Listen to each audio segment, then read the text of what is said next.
Welcome to the Trusted Advisor podcast, where you get a deep dive into the world of financial planning with industry leaders who share their stories of winning and learning as they charted their path to success.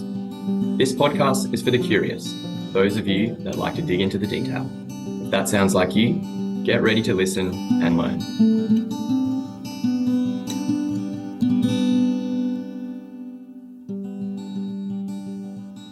Today, I'm excited to welcome Paul Shepherd and Teneale Laister from Alman Partners, a firm that has a demonstrated commitment to excellence in financial planning. Alman Partners has been recognised multiple times as a finalist in the Financial Advice Association's Professional Practice of the Year Award, and they took home the top honour in 2022. Paul and Teneale bring a wealth of experience in leadership, culture and business strategy, having successfully implemented a generational ownership transition model while fostering a strong, purpose-driven team. In this episode, we'll dive into their approach to business vision, the frameworks that drive their success, and the lessons they've learned from practicing at the very highest level in financial advice. Welcome, Paul Shepherd and Teneale Laister, to the Trusted Advisor podcast. Thanks for having us, Rob. Thanks, mate. Guys, I just want to begin with a warm congratulations to you both and the Alman Partners team for again being a finalist in 2024 for the Financial Advice Association Professional Practice of the Year Award. Just reminding everyone that you also took out the top honour in 2022. What insights can you share with our listeners about the awards process and what it takes to be recognised at this level? It's definitely a top honour to be amongst peers that are doing things really well, and it's been exciting for us over the last few years to be so heavily involved, and we certainly reflect back on that and so proud of our entire team. And there's a really big part of it for us where we talk a bit about, that gap and the gain. And I always think that an awards is a really great way of thinking about that, of stopping and taking a moment and looking back and going, look at all this that we've been able to achieve, because, every business sets out with all their key milestones and projects that they want to do. And when we actually reflect back and look back at personally what we've built and for the business what we've built, my goodness, it feels like such an amazing accomplishment. And I feel like the awards are a great way of being able to do that.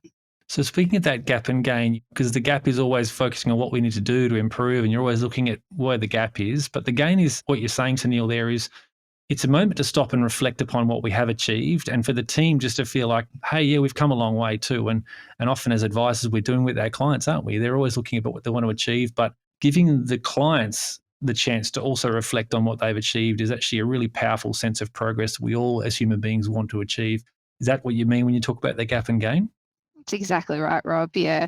As humans, we have this tendency to achieve one thing and then it's straight on to the next. We're always trying to reach for the top of the mountain, but it is such a pleasure to be able to stop and share with those around you the successes of the combined. So it's exactly what I mean there. Yeah.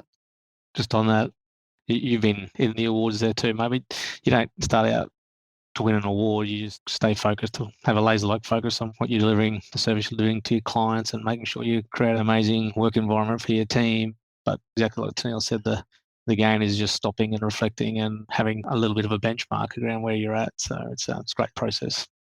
It really resonates with us. Yeah, it's an opportunity for your team to be really proud of what they've achieved, because it is a team effort. Everything you do is a team effort, and they can go, hey, yeah, we're doing pretty well. We're judged by our peers here to be achieving and being at a high level. So I totally can relate to that. And yeah, congratulations again, guys. It's you've been up there now for a number of successive years, so clearly doing something very, very right. Now, we caught up last when you guys were in town. I think, Teneale, you had something else on, but Shep and a few of the other guys came across and we sat together in our boardroom in March 2024, and we spoke a bit about succession planning. We spoke a bit about our employee share plan, and I was really interested to hear more about what you guys are doing in that space. You've been through is really what we'd call it the staggered generational ownership structure, and I'd really like to dig into that, and just if you could explain how this model works in practice and how it helps sustain the firm's vision and the culture over time. Yeah, I'll go back 12 years or so, Teneale. We had a bit of a pivotal point in our journey where we really sat down and opened up. Let's have a deep dive into our value proposition and our vision and what is it that Alman Partners looks like in the future. And it was a bit of a daunting, overwhelming sort of process. But I think when you look back, that point in our history was a point where we said, well, this isn't about us, we can achieve everything in our plans and goals with what the business was then, and if it kept going in its current form, but we could also achieve all of our goals and desires if we actually focused on our value proposition, which is peace of mind and confidence for our clients, because one of the biggest pieces that clients get worried about is their children and the transfer of knowledge and wealth to their children. So if we were going to be true to our value proposition for clients, then we need to think about the business differently and make sure that it could be sustained beyond the current generation. So if we're going to do that for our clients, then we need to think about that for the business. So how do we successfully carry that value proposition and vision between generations? And I suppose that's where it really kicked off. We were fortunate we had a thought leader in our founder that started the succession very early. And if there's one thing that I would recommend out of all of this is start early, because the bigger the equity position gets, the harder it is to implement a very well thought through and successful succession plan. So I think, when I think back around what kicked it off, it was really having a true alignment to our value proposition for our clients. And then what does the business need to do to be able to fulfill on that? And that led us to the point where we said, okay, we really need to be thinking about an intergenerational equity transfer for the business to be able to continue this value proposition beyond us. And I think that's led to us thinking now, when you think who can afford equity, it's always the older partners because they're more stable. But what we were talking about was introducing young partners. So there's a whole raft of decisions that need to go into how do we support a younger partner and the equity position they take on early, and make sure that we've got their backs till they become senior partners and significant leaders in the business. So I don't know if I answered the question fully there, mate, but I know going back to that point it was just a real deep focus on what's our value proposition as a business, and then what do we need to do at the leadership level to make sure it's sustainable beyond us. Yep. Yeah, there's really strong parallels there, isn't there? You talked about clients wanting to transition their wealth and opportunity to their children, and essentially the parallel is really, as business owners, you want to find the next strong, talented generation of people an opportunity also. And so, Teneale, perhaps you can speak to that as one of those next generation talented people that are now a partner at Alman Partners. What's the practical application of this generational transfer, this staggered generational ownership transfer? Yeah, I suppose from a personal position, it can be a huge step to move into something like this. And part of what we do really well is we have partners and equity owners that are very well aligned on a values front and treat one another as if we would our own life partners. So one of the things that I feel was done really well as I was allowed to transition into the ownership structure was opening up the doors to the boardroom. So it wasn't a closed boardroom situation. Steve, Francis, Paul, Scott were all very good at recognizing that I had a desire to learn something more than where I was at that position in time, and to welcome me in and show me the ropes and let me see what happens on the other side of business ownership before I even stepped one foot in myself. And I think that's a really unique way of making sure that there's success in that transition, rather than it's this big cumbersome item that's put on your desk one day and said, hey, all of a sudden you've got to learn how to be a business owner overnight. So that's certainly been one aspect of the multi-generational partnership structure that I feel has been quite successful. Yeah, so you had a really good glide path there. You weren't going from trying to be zero to hero. The guys were really open, wanted to welcome you into the full gamut of information about the business, how it was practicing, how it was functioning, and give you that opportunity to better understand it and do that in a reasonable time frame, as opposed to it sort of being this big deal all in one go. So you mentioned about how there's really strong cultural leadership there. I mean, for people to open up, that's something that speaks volumes of the guys running the firm to be open to not just keeping information to themselves, but actually really recognizing the strengths of people coming through and being open to sharing information with them. So can we talk a second about what defines the sort of core purpose and vision of Alman Partners, and how do you actually align all team members around those objectives that are defined in your core purpose and vision? Going back 10 years ago or 12 years ago, Rob, we actually believed that good companies and bad companies put the same things on their walls, right? So our culture is what everyone brings to the office each day. So I suppose we spent some time defining what that is, what is our culture, and then I'll talk later about, well, how do we nurture that and how do we continue to carry that forward and be custodians of that. But we honestly believe that you don't have a company culture and people come and jump on it. And the company culture is what everyone brings to the office each day. So, it's all around behaviours and day-to-day small things that add up to a lot. And the other piece of it too is that we understand that there is no such thing as, well, I'm going to put on my work face when I walk through the door and you are who you are. So I think in the tough times when we were overloaded with work, it can be easy to not pay attention to the people and the behaviours, and because you're just so busy. So we need to find time and keep finding time to make sure that we're there to support the team, there to have conversations and encourage a very positive work environment, which I'll talk about how Heartstyles plays into that. I think where our value proposition and everything really stem from our vision, our purpose, again, the inclusion of the team in that entire process was probably the most critical part. So on those planning days that we sat down together, we all did brainstorming. Every single member of the team, we sat down with pens and paper and whiteboards and did brainstorming of what are your values? What would be exciting to you if you had to walk through the door every day for the rest of your career into an organization? What would make you really happy to do that? And what was amazing was the shared vision that actually came out of that, and the idea of something that was much bigger than where we were at the time as well too, which might have seemed very, very daunting. But in the same collective, just an incredible way for us to band together and understand that we're not here in the 9-to-5 grind, checking in and checking out.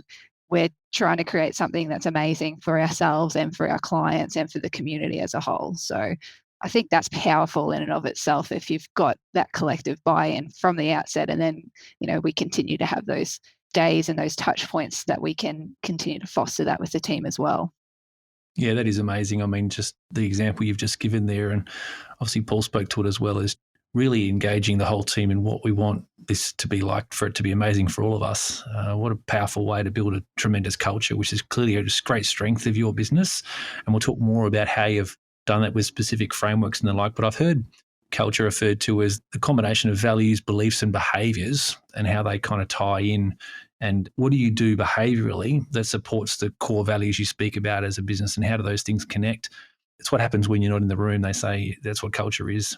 So well done on what you've achieved thus far. It really is quite inspiring. And I know we've spoken about it before. I'm going to talk about it again today, just how much work you've put into building just an amazing culture there. So could we go there and perhaps discuss the specific frameworks you identified and implemented to achieve this kind of mission of being a really purpose-driven organisation where everyone's on board and everyone really wants to deliver the value proposition? Yeah, I think, as you know, Rob, when you think about business, you want to be able to have frameworks to lean on to get the leverage and to make sure it's sustainable. I think if you have one really good leader who can create a great team, that's great for that leader to bring. But how do you transfer it across offices, across teams, across the whole business? So we have a really strong investment philosophy. So that's quite a good structure to build your whole business around. You're the same.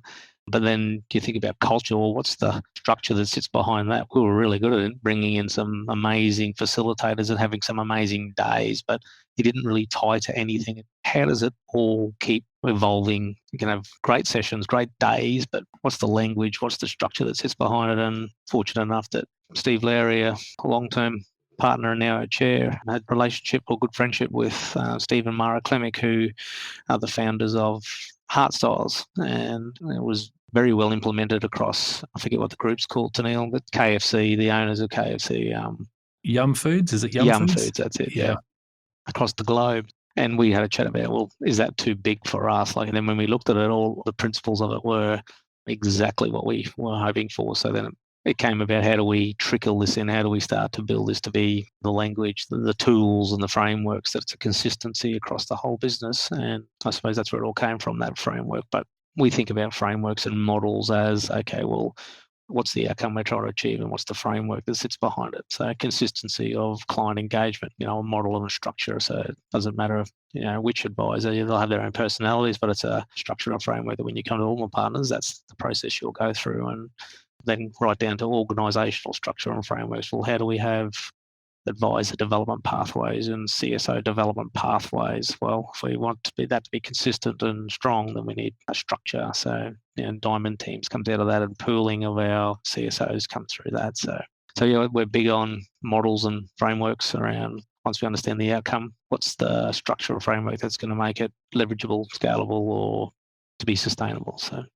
Yeah, totally. I've just started reading Above the Line by Stephen Murray-Klemick. So it's taken me a while to get to reading that. I'm not sure why. Perhaps I didn't know the book existed until just very recently. So I've been putting that in my ears most mornings on the morning walk and really enjoying it. I can see why you really adopted that methodology and built frameworks around it, because there's a real authentic truth to the way they think about the way we all operate in the world, the 4 behavioural styles, and I can certainly see that, and we all can see that in our own lives, and just being more aware and being able to recognize how we're reacting and where it's coming from.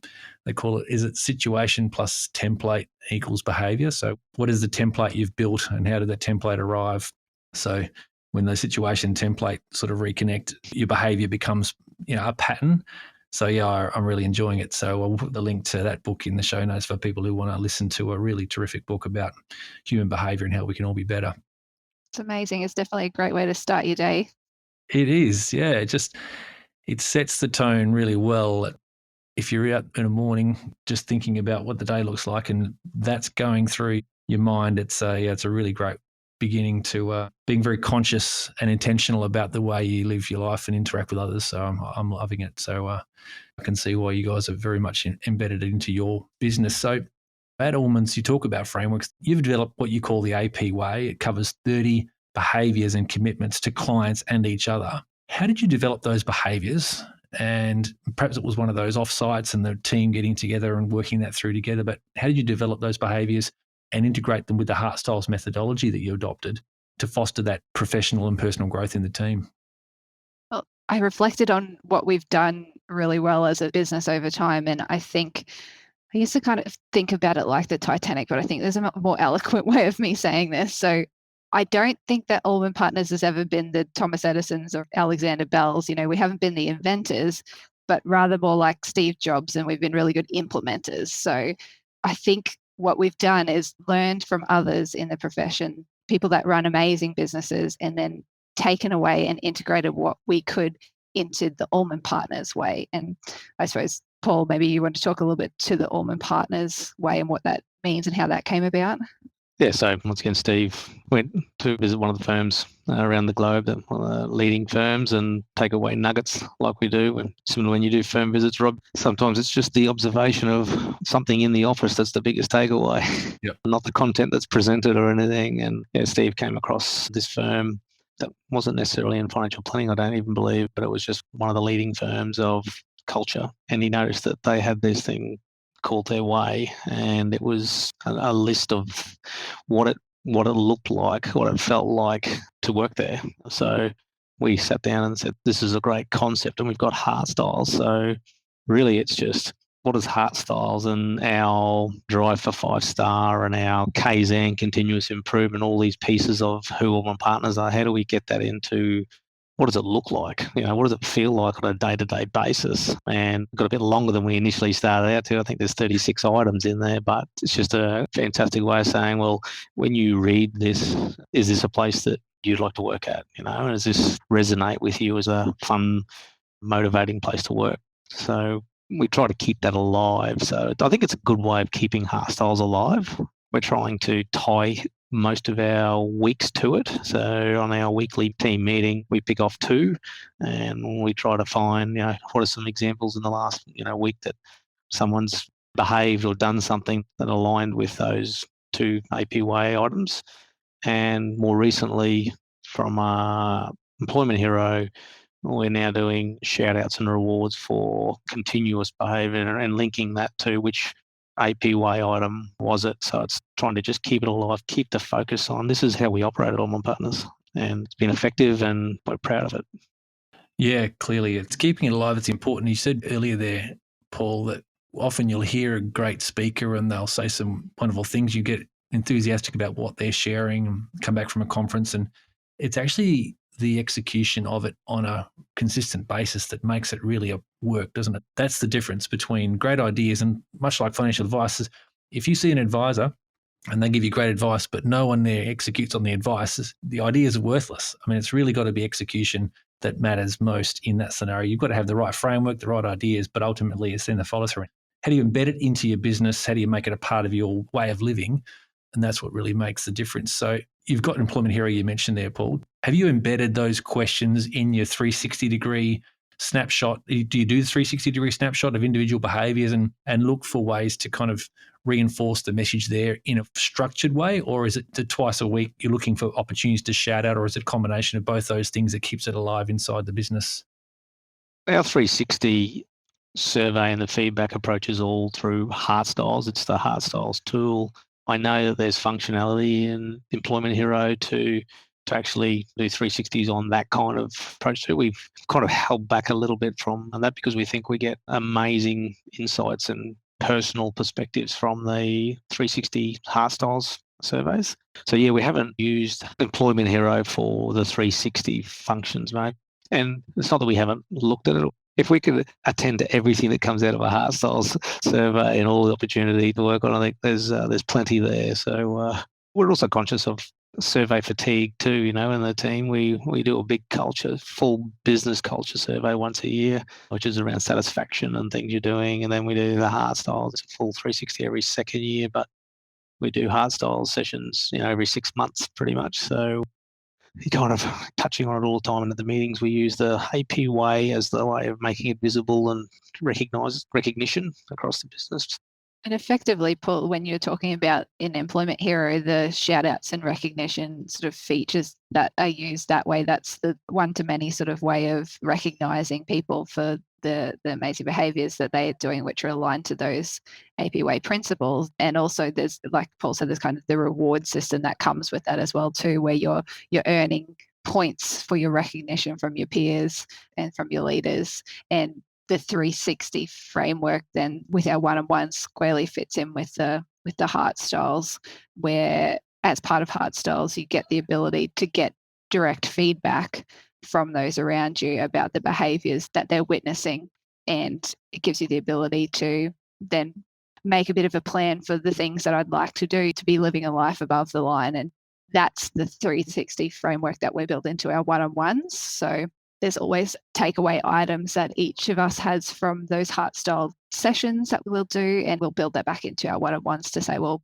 what am I actively working on and how can I be reaching out for mentorship from the leaders there to be able to find ways of trying to show what's actually in my heart and my true intention rather than the behaviours that might have been witnessed at times. Yeah. And Teneale, can you speak a bit more about that, the one-on-ones you do, how often you do them? And obviously you've embedded the questions around how to continue to operate above the line in that process. How often do you do one-on-ones? And I'll just reflect quickly here on a couple of things just based on what you both just said. That is that there is no shortage of things to be doing to improve. There's always things we can do to improve. And so you don't need to go looking for other frameworks and new shiny toys, do you? It's about consistently applying the methods and the training, I guess, that comes out of the Heartstyles process, that it's just about continuing to lean into that and look for ways to continue to use that framework to elevate the personal and professional growth of everyone in the team. So I can really relate to that and not looking around forever looking for some magic bullet. It's really about having a framework and then applying it consistently that actually drives the behavioural change you're looking for. So the one-on-one's so crucial, I think, and something we're doing more of now. And you guys really spoke of that last year when we caught up. And it's something we weren't doing consistently enough. We were doing regular performance check-ins. We call them progress update meetings to see how people are progressing, what's working for you, what's not working, what do you want to work on, goals and so on. But the one-on-ones, can you talk a bit about how often you do them and give me a bit of an insight into how they operate? Yeah, so we sort of break it down to our relationship advisors that run each of our diamond teams, or our leaders, so CSO manager and team leads. They'll be meeting with their team members in a few different ways. First of all, quarterly based on the bigger scale, I guess, tangible KPIs, if you'd like to call it that. So the goals that each of the team members have set for themselves for the year that they want to achieve. And one of those will be around Heartstyles and the work they're doing in that space.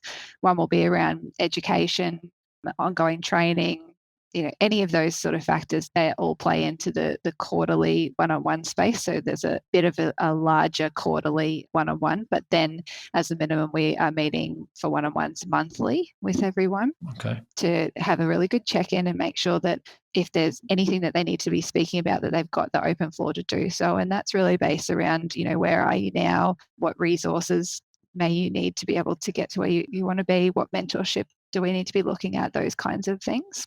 And sometimes it can be even more regularly than that. So, for example, our associates that really need a lot of time because they're training to be financial advisors, we're meeting with them fortnightly because they really need constant check-ins, particularly as they're going through the professional year. So they're doing log booking and all of that. So we really think that it's the ability to stop and pause and go, the time is the team members. They have right to be able to call out and say, hey, it's time for us to have a quick chat. And that can be completely personal, or it could be completely KPIs based, depending on where they're at in a particular time. So, yeah. I'm glad you asked Teneale that, because Teneale's put so much time into that whole process. And you'd understand too, Rob, when you build lots of structure around development, it can become a job on its own. Like, I was going to ask, that's the question that springs to mind. Yeah. Yeah, and what's a happy medium? What's a reasonable amount of, prep? How can we get Employment Hero to help us? And, bring it down to just a really good conversation, but some good prep has been done to have the conversation. And like everything Teneale does, puts a lot of thought into it and implements it thoroughly. So I think we're in a better place than we were a couple of years ago, because to do a review was a big job, and you'd got to do all this and got to document it all and do a file note. And now we've simplified down to just, let's pick off 2 for personal development, 2 for professional development, and 2 for growth, and where are you at, and keep it tight. So she's done an amazing job. Yeah, no, I can tell, and I can totally relate to what you just described, because we've only had Employment Hero in our business for less than 12 months, and we've really leaned into it heavily, or looking to build, again, a framework, a system that you actually can lean on and not have to reinvent the wheel every time and have a really long conversation that doesn't sort of necessarily hit on key points and behaviours that you want to repeat and reinforce. So we've just completed our half-yearly progress updates with our team through late December and January. And I'll ask Teneale this question, but we've got someone that's kind of taken a bit of responsibility in our team now has developed progress update reports for our team that catalogue what they've talked about, what's working for them, what's not working, what they want to work on. We do a 360 behavioural thing like you do with Heartstyles, and we do a skills matrix that with their team members working with them actually assess how they're tracking in terms of written communication, verbal communication, and all the things that are skills based on that role they're in. And tying that all together, having a structure to it made the process so much more manageable from what was otherwise like, oh, here we go again. This is such a huge, if it's like a month's worth of work. So I'm really pleased. So Teneale, are you that person at AP that's kind of doing the prep and sort of guiding and shaping the implementation of the behaviour and the skills assessments and so on that people are being assessed by? And I gather the one-on-one, so there's 2 questions here. And so is it you? And then also, for the one-on-ones, I gather it's the RMs, the relationship managers of the diamond teams. It's kind of the primary person in the room having those conversations with the team member. And is it that person together with you, Teneale? Is it the 2-person sort of support for the team and their professional development conversations? Yeah, great questions. There's probably a few things that I'll talk about in there. So yes, from our diamond teams, for our advisor teams, our relationship advisors, so head of each diamond, are the ones that ultimately are holding the one-on-ones, recording the information. Now, there's a few things in this, because our business operates in 2 locations at the moment, and we have pooled CSO resourcing. And so we've been very mindful of not creating silos as we go as well. So a part of this is I sort of take the RA lead in that space to develop those frameworks and then to roll that out across each of the diamond teams so that across the board we're all doing the same things.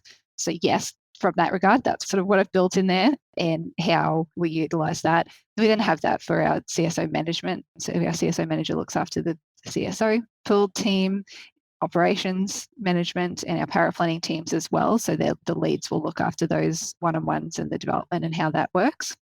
And effectively, when it comes to the creation of the content, I also sit in the training and development manager role and work closely with Nadine, and she is the one that's taking on a lot of the training and development from a technical aspect. So there's kind of a two-pronged approach there where you're talking about the core competencies. We have, advisor competency spreadsheet that goes through each of the different areas that our advisors need to be well versed on. So it is a bit of a combination of rollout when it comes to anything like that, where it's done at the RA management level and then taken to each of the teams so that we're all doing the same thing, if that kind of helps answer that question a bit. It does, yeah. Can I touch on that pooled CSO resourcing and I'll talk a bit about perhaps paraplanning as well and the diamond team structure, because it's one of those areas people are always really curious about understanding. Certainly we have always been curious about it. So pooled CSO resourcing, do they essentially simply pick up the next job across any client as the work comes through, so you load balance really effectively that way? Or is it kind of more of a loose connection of CSOs to certain diamond teams? How do you deal with that? It is an interesting space. So previously we had CSOs that worked with advisors and they worked on teams of clients. So they were linked to the client. We know that there's two functions that come through the CSO and the administration team. One is a ticketed style of work and one is a relationship style of work. So because our CSOs are tasked first and foremost with holding the relationship for clients, we felt that it was very important that they kept their relationship to the client. So as much as they're in a pooled format, each of the CSOs are allocated to clients. Their first priority is always the client work that comes through for their client. Once the diaries, Calendly's booked in their diaries, and that's what they're running by, is looking after the client that way, making the phone calls and just looking after all of that. And then we haven't got a ticketed approach as such to those transactionary style items that can be ad hoc based. So in the first and foremost, they're looking after all of the throughput for each of the clients, so taking everything through to implementation. But they also work in a pooled resource where our client service manager will allocate on a per job basis wherever there's capacity constraints or need for movement of work. So yes, it's a lot of those ticketed items which then end up being spaced back around to wherever the capacity lies. But we do focus a lot on what capacity looks like and making sure that nobody is ever at 100%, 90%. We're targeting for that sort of 70 to 80% range of capacity to allow for the fact that relationship needs to be there first and foremost. And we can't just have people churning through work and not being able to put clients as number one priority. Yeah. So I think we may have picked up this relationship connection for the CSOs from you guys, because we do what you're describing, which is to say they have a dedicated group of clients that they are a relationship manager at the CSO level with a group of clients. And that might mean they're across two advisors, but those clients are seen as their clients. And I think we might have got that from you. So we've applied that too, and it's working particularly well. But I also want to mention that you mentioned this client service manager, and that has for us been something we've looked at. It's really a crucial role. It's one that's about training and developing client service officers, obviously client service associates, but also is that person also responsible for covering leave as well as doing the load balancing and sort of dividing the workload up? Are they covering for gaps when people are away or there's someone sick? Are they kind of a fix-it person, if you like, as necessary? Because that's when a lot of businesses really begin to struggle, when they've got a key person, and everyone in the business is key. I mean, everyone says, well, you've got a big business, you probably can absorb it. No, they're there because we need them. So when they're not there, we have a problem. So is your client service manager that person that will be able to step in and cover for people that are being away in the client services team? Yeah, a lot of our roles in the business have been built throughput rather than bringing somebody else outside the business in and then plonking them into a management role or something like that. So our client service manager, Janine, was a client service officer who worked her way into that space. So yes, effectively her tasking is to do all of the capacity indications, the movement of clients. But so, if somebody's finding that they're getting to a capacity point, moving clients over to other CSOs, doing the training pathway. So the CSO development plans are all done by Janine. All the process automations and creation in terms of what that should look like, and how do we take all those tasks off the human and put them on the robots that we can. So effectively, yes, we have somebody that's in that space managing, orchestrating it all, but also has the ability to step back in as is needed, though that is 100% not the idea of the role. Let's put it that way. I just would have to say that every business needs a Janine. That role is Yes. so crucial, isn't it? And just training new people coming through, helping to load balance, just covering for development gaps, and even just doing the extent that you talked about, being able to reallocate clients as necessary to make sure no one's overloaded. That role is so important, and we know it from first-hand experience. And we, like you, have developed someone through that actually has gone now even beyond, perhaps gone from the role of the client service officer, which they were, into the Janine role, the client service manager role, and now they've actually elevated even into what sounds more like your role in our business. So we're always looking for people to come through and develop as well, but we're certainly needing to plug the gap that the client service manager role is so important, isn't it, to have that person in the team? It is. And Rob, one other thing I should say in that space too is that because we don't just want there to be, you sort of mentioned having one person in the role, and if they're not there, the whole world collapses around it. So even if we, in the advisor space and the CSO space, don't have a CSO lead or a relationship advisor, but we've got senior advisors with really great skill set, or senior CSOs with really great skill set, we do have pathway for them to not have to be a team lead, but to be leaders still, and to be able to specialize and to train and to bring the strengths that they have in gelling the rest of the team together as well, and in being very helpful and to the actual team leads also. That if they're not there, there are those seniors that can step in and do as well. Yeah. When we're talking about Janine's role, mate, it's easily the hardest job in the business. And as it evolves and you get more clarity around all those pieces that she's doing, what Teneale's talking about there is now using the seniors to come through and think about, okay, well, there's a strength here in the scheduling part where the organising of workflow, there's a strength here in the people. How do we use those strengths to start taking a bit of load off Janine, because she can't continue to be the pick up all the pieces and do the work. Yeah. When she has a sick day, that's when we all start to get worried. Yeah. You both made a really great point there, which is that leadership is a job for everyone.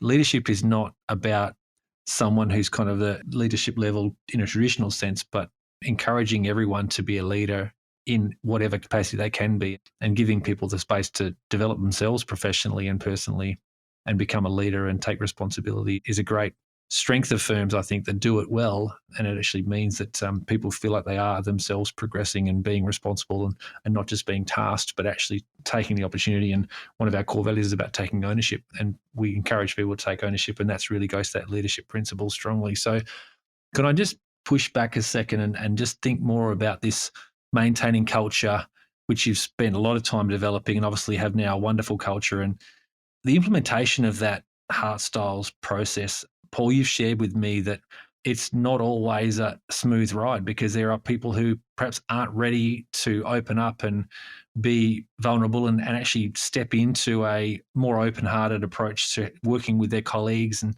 so can you just share a little bit for our listeners what that process felt like and worked like in that transitional period, and also just reflect on just how far you've come as a consequence of implementation of Heartstyles?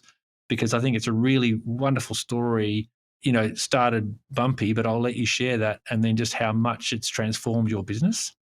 Yeah, so I guess we didn't know what we were getting ourselves into when we first rolled it out. It's one thing for all the leaders in the business, and probably the biggest learning over all the years, Rob, that is a differentiator between who will come on and embrace Heartstyles and self-development, self-growth. And it comes back to growth mindset versus fixed mindset. So, I think growth as a human being is mandatory at Alman Partners. Like, you want to come here, you're going to grow, you want to be better, you want to be, improve what you're doing. Doesn't mean you need to keep progressing through a career path, but you've just got a desire to be a better human, or better at what you do. And so I think that connection in my head over the years has become clearer around the people who join our team that struggle most probably have more of a fixed mindset than the growth mindset. But yeah, I'll rewind back to the early days when we first rolled this out and how confronting it was to, one, look at your own behaviours. So I'll very quickly, for the listeners, explain, you pretty much assess a benchmark of what you think very effective behaviour looks like. And that's your personal behaviours and how you act towards others. And then you go and feel like, well, how do I see myself acting? So you've got a benchmark that you think this is what ideal looks like. And then you go and fill out the next part of the survey, which is, well, how do I behave? How do I think I behave in amongst all this? So you end up with this, well, where am I at versus the benchmark that I set for a really effective behaviour? That alone is confronting. Then you go and get a 360 where you get other managers, your peers and the people you work with, you get their perspective on your behaviours. So then that's another confronting piece around going, well, we know that the only thing that gets between our intention, our goal intentions, and someone not receiving that goal is communication and behaviour. So we judge ourselves by our intentions, but we judge others by their behaviours. Yeah, great point. So when you get that feedback, you can either say, okay, well, I can take something from this. And the beauty about Heartstyles is it gives you lots of tools too around receiving feedback and, acronyms around, first you're surprised, then you're angry. And then when you get feedback, this is the process you go through. So you're equipped with all the tools and processes. Doesn't mean they're easy. So yeah, going back in the early days when we first rolled this out, if we had our time again, we probably wouldn't have got the peer, the 360 would have just started with ourselves. And then we probably learnt that for new starters. But the ability for the team to take that feedback on and want to use it constructively, I think there was some turnover that we received early on that kind of hurt us in terms of really efficient people in the business. But I think when we look back and we got through that tough period, culture is so important. We want to love to be the center of our business. And, when a client walks through the door, they can feel it, they can see it. No one's acting differently. They're just being themselves. So when you start to embed those kind of people in your business and over time, you end up in a place where our last Heartstyles, Teneale probably vouched for it, was probably got goosebumps thinking about around how much that first generation of the team that were here in the early days that are still here, and then how they're conveying to the new team members some concepts and learnings over time around just being better humans and communicating more effectively, and it's empowering, mate. But yeah, going back to the challenge of Heartstyles is, how are you seeing yourself against, step one is how are you seeing yourself, your own behaviour against what you see as a benchmark.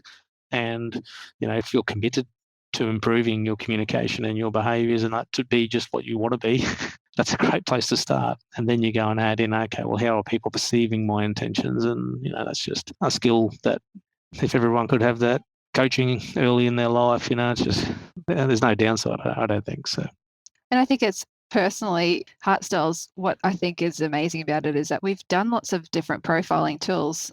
In my time here at Alman's, we've had lots of different profiling tools that we've used, and they've all got their own merits and their own areas that they can really lend to in the business. But what is unique about Heartstyles is that it's first and foremost a personal development tool. It's not something that we are employing, asking people to turn up to Alman's and go through this program here and be a certain way at work. And it's not for the benefit of the business solely. Yes, it's a huge benefit to the business when everybody turns up with a cultural alignment and wants to be here and is coming from a place of love, but the way that it helps every person in their individual self in their entire life is what I think is just unique about it. And I think that's the most powerful piece, that when you feel Heartstyles first, you feel it in an organization, and people know all about this. There's just certain places that you want to go to and people that you want to be around, and you can't put your finger on what it is. It's not tangible, but you can feel it. And that's what Heartstyles has done for our business.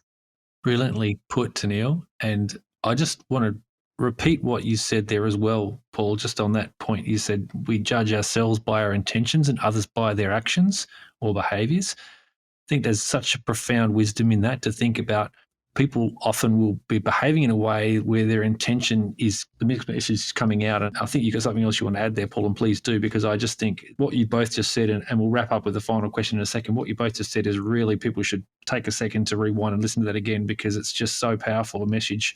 It's about personal development first, because ultimately that is what leads to you being a better and above the line human being with others that you interact with, and that's got to be good for the workplace. So yeah, no, I love that. That's so well put. Yeah, I was just going to close, Rob. I know we've had chats previously just around the development piece then, and how different it is when you come to a personal development meeting where the supervisor is telling you what you need to work on versus you coming to the meeting going, well, this is what I want to work on in terms of my journey around being above the line. Been on both sides. I've worked in the corporate world and I understand how that works. And it's pretty special when people come with their own, this is the feedback I got and this is what I want to work on. Yeah, I love that. Wise words indeed. And I think people don't know the difference if they haven't experienced it. But I think what you've done is both of you then just articulate it really, really well for people to kind of just let that sink in. I'm listening to a book just as a bit of an aside that I just started listening to recently as well as just before Above the Line.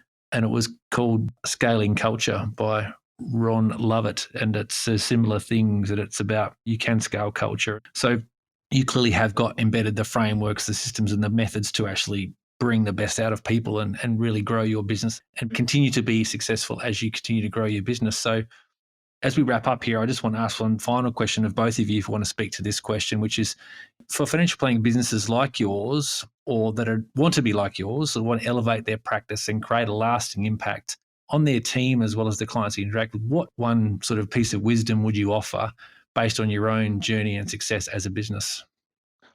Look, Rob, I think my journey has been one of corporate project management where I had a fortune of my father telling me to go and sit down with a financial planner from the age of 18 and do as you're told. Probably the best advice he's ever given me. So I've had a financial plan. I've had a financial planner for 12, 14 years before changing profession. And what probably surprises me most is the amount of financial planners or business owners who don't have their own financial plan or their own financial advisor. And what I think I observe that's challenging, I suppose, for me or surprising for me is that we sit in front of clients every day of the week and we talk about being objective about their planning and I'm having conversations all the time with business owner clients saying that your business is an investment that's going to feed into your true wealth, your life. So what do you need your business to do to be able to achieve that? And 9 times out of 10, it's much more than they need, which then leads to them thinking differently about their business. They just go and do their business plan and they need growth of 15%. For what? So I guess what's the biggest learning is understand that your business is an investment for you to be able to live the life that you want to live, have your financial plan, and then it's amazing the different perspective you take on the business and it being able to carry on and continue delivering the value that it does as a business beyond you. And if you can think objectively like that, as opposed to it's my job, it's everything, it's going to feed into your life and it's going to feed into your plan, and just like we do for clients. So biggest learning for me is think about your business exactly like you think about your clients. And you'll find that the priorities become a lot clearer and the flexibility in what you're trying to achieve is probably a lot more than you think it is. Yeah, great advice. Teneale, what about your thoughts there? That was really great, Paul, because I was just going to say, knowing your why is really critical. And just to reiterate everything Paul said, and I think a big part for business owners is being able to come from a place of humility, removing the ego. We've never been ashamed to speak about where we've had challenges, what challenges we're facing, and being open and sharing with those around us.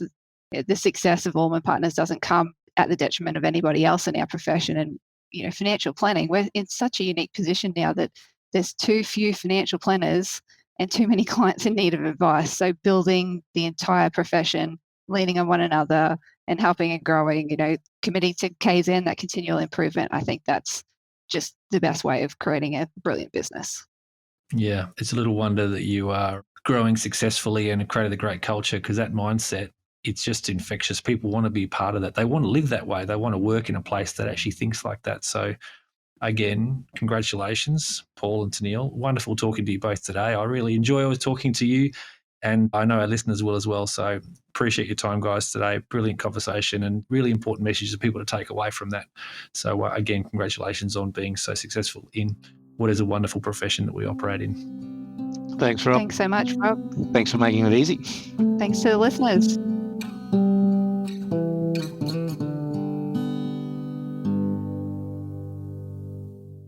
Thanks for tuning in to The Trusted Advisor. I hope today's conversation brought you new insights and inspiration for growing your business. If you enjoyed this episode, please subscribe on your favourite podcast platform leave a review and share it with others in the industry. And don't forget to connect with us on LinkedIn for updates on future episodes. Until next time, keep building trust, embracing innovation, and driving success in your practice.